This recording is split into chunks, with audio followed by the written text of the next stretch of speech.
Ladies and gentlemen, a little bit of news in the blade market. Cold steel has been sold to another corporation, GSM Outdoors. It is unknown whether Lynn Thomas is going to participate in the new company, designs or processes. It is unknown what's going to happen to the blades and the prices for this company or the process. Nothing is known. I'm a very big fan of cold steel blades. This is just a small example of what I own. And for example, the cold steel Spartan for many years has been my pocket folding carry knife. It fits my hand perfectly. And I like the type of a blade. I like the size. I like the weight actually too. Also the cold steel Recon Tanto, the SK5 edition, in my mind is, in my personal point of view, probably the most practical money for blade option in the American Tanto niche of semi-combat, semi-tactical, inexpensive. I used to buy these for less than $40 blades. As you can imagine, I have more than one. And the same thing goes for the SRK. That's an alternative. Also SK5.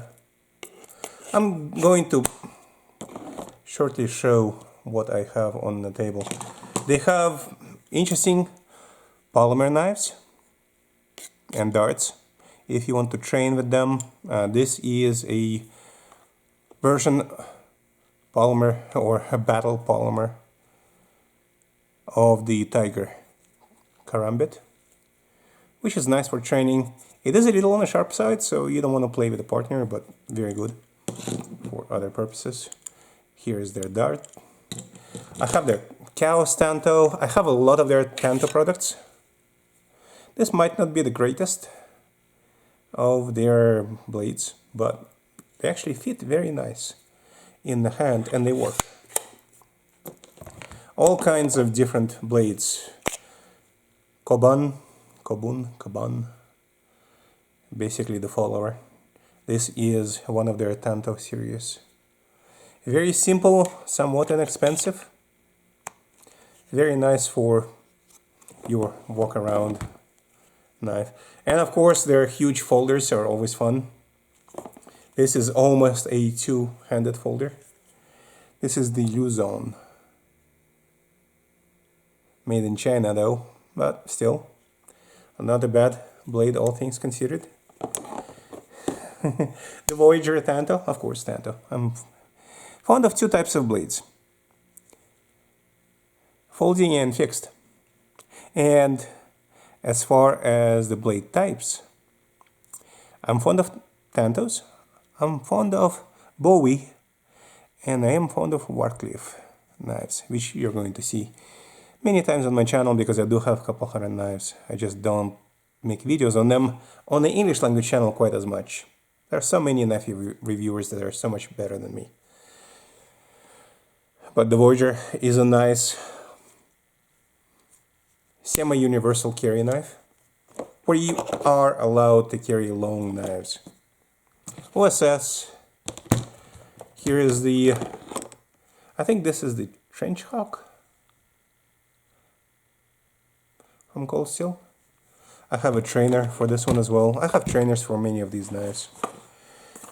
Peacemaker is a nice kind of a if you need it knife. Throwing knives, all kinds of things.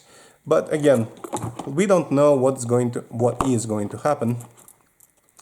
And I hope Cold Steel will remain as the company we know, even under new ownership, but they're probably not going to develop quite as much because a lot of it was due to who the owner is. Hence, we get to wait and see what happens. And I get to go and put all of these back into my knife locker. That's all for today. Thank you for watching. Kind of surprising news. 40 years. They started in 1980. I wasn't in the US at the time yet. I came in 1990. It's been a long time, and I kind of expected them to last for a while, but I guess things change. Remington, now cold steel. Life is changing for many people in the industry. And I do consider cold steel as one of the better examples of practical knives. They're not expensive, they're made well, maybe not of the best materials, but very good materials. And they're useful for what they are. And they're reliable. What else do we need for a practical blade? That's all. I'll see you in the next video.